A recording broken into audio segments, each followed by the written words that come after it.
Hi everybody, Joseph P. Farrell with yet another video blog, and an unusual one today, folks, because as you know, I have a subscription area on my website for members, and one of the things that I do about once every 2 weeks or so is I have a vid chat with my members, and I take their questions. It's a way for people to interact directly with me. I take questions, I answer them, and respond to questions in the chat room.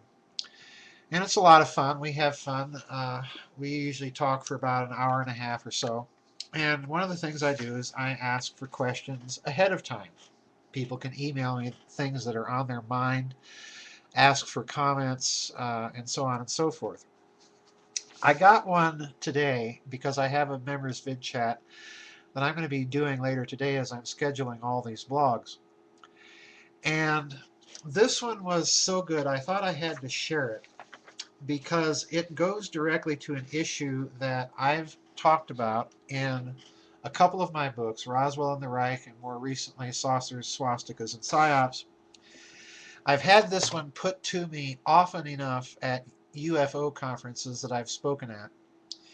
And I have to admit to you folks, this one really, really irritates and angers me.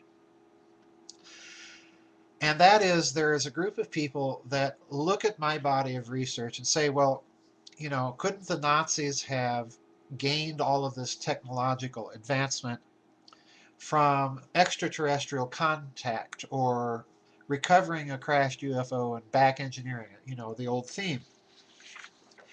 And it angers and irritates me, folks, because one of the things I've tried to do, I don't know how successful I've been, that's for other people to judge. But one of the things I've tried to do in my research is to, so to speak, reverse engineer to a certain extent what I think the Nazis were up to with their Bell project, for example.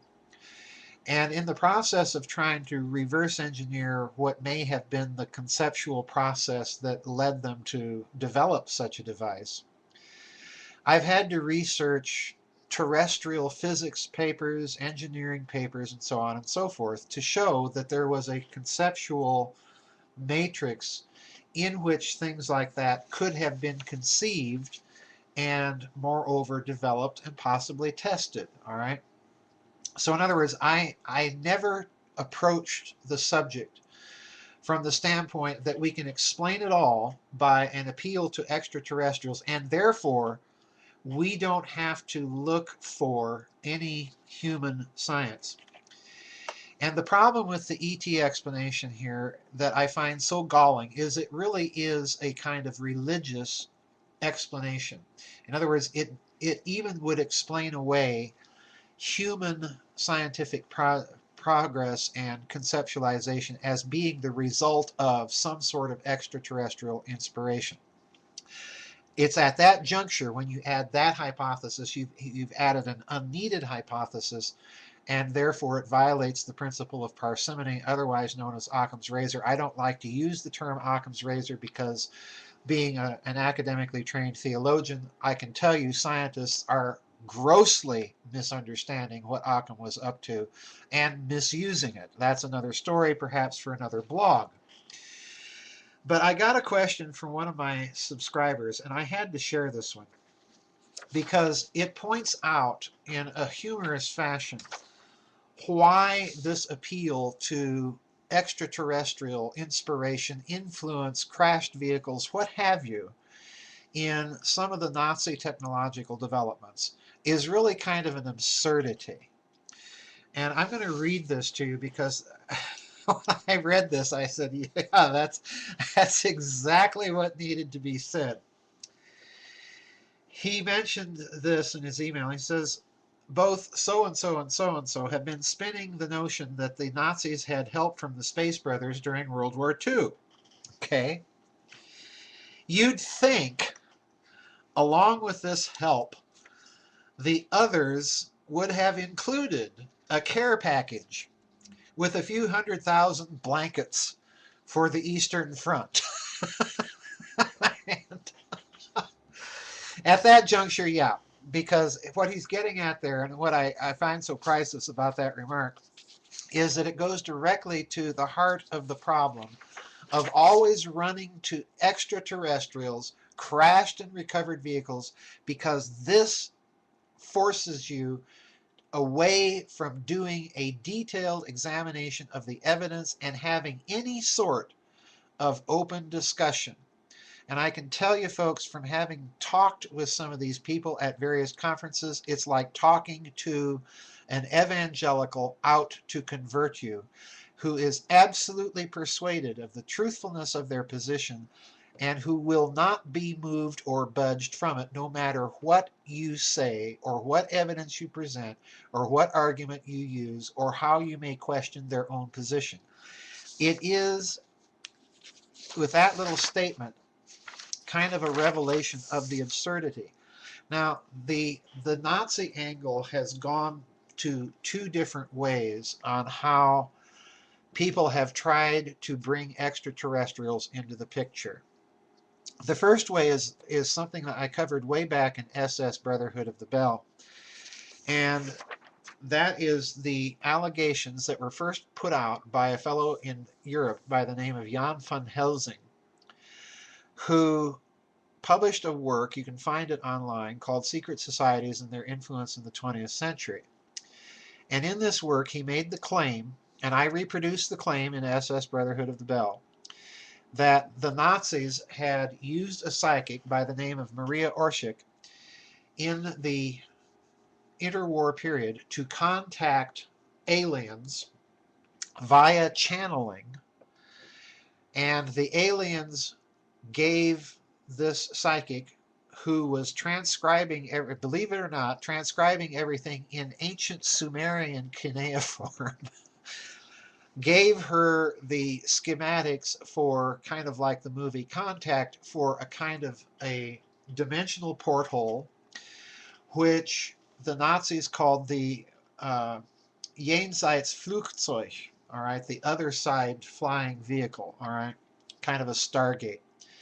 Now, that channeling thing, that channeling meme for the Nazi technological achievement has been out there via Jan van Helsing, and also via the claims that the Vril Society was involved in all of this activity, in this alleged work to construct this device. Now, the problem is if you read Van Helsing, and I try and point this out and spell it out in SS Brotherhood of the Bell, is that you have a claim without any other corroborative evidence or claim. There's no documentation for it. In other words, we have yet another story added to the mix. Now, the other side of the ET influence on the Nazi technology is the idea that there was a kind of a Roswell event in Nazi Germany. And depending on the version of the story that you consult, there are versions where the Nazis recovered a craft that crashed in the Black Forest in Bavaria. Other versions have it that it crashed in the Harz Mountains in Thüringen, or Thuringia as we'd say in this country. And some very few versions have it that it was a crash in German Silesia. But in any case, you have the typical crash recovery reverse engineering meme. Now, this story was out there for a number of years, and then finally, inevitably, just like in the Roswell scenario, we finally got witnesses coming forward to offer details. Yes, we saw this, okay? Now, my problem, folks, is with this type of stuff. This is the reason I do not do whistleblowers. This is the reason I do not do insider testimony. This is the reason I do not report stories, other than to say that they're out there, these are what they're saying, but we don't need these stories to rationalize this specific device called the Bell. We don't need them because the human science is there, the papers are there. You can reverse engineer it without the slightest need for an appeal to extraterrestrials, crashed vehicles, channeled information. If that's the stuff you're into, don't come to my site, don't come to my books. But as my friend pointed out here, the extraterrestrial help for the Nazis business really begs the question as to why, in the name of sense, they didn't give them something practical to help them out a little bit on the Eastern Front. Or for that matter, you know, come down here with your flying saucers and your death rays and shoot up the Russians, okay? So yeah, the whole thing is kind of laughable, and that's the way I view it. I never intend on using, and folks, I've got to be honest, I've had several people in my writing career approach me either with offers to be involved in experiments, but I have to sign waivers of non-disclosure. In other words, they can shut me up at any time. I've had other people approach me with alleged insider information, whistleblower testimony. Folks, I am not that kind and never will be that kind of researcher, because in the bottom analysis, the final analysis, that's not research, that's storytelling. If anyone were ever to approach me with any of that sort of stuff, the first thing I would insist on would be some sort of collaborating documentation, or can I at least connect the dots in some other fashion to ascertain if this story is reasonable or not. So yeah, it's a difference from reporting a story and believing in a story.